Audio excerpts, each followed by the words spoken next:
Okay, this is our last problem for the day. Listen carefully.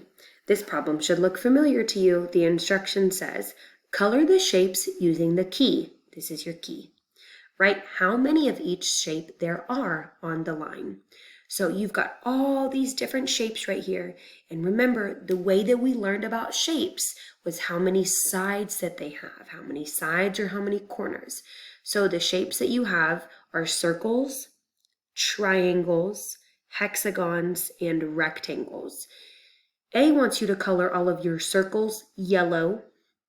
B, you will color your triangles red. C, you will color your hexagons blue. And D, you will color your rectangles green. After you color them, make sure you write the number, like how many there are. So if you colored in 8 yellow circles, you'll write the number 8 on this line. That's not the answer, I'm just giving you an example.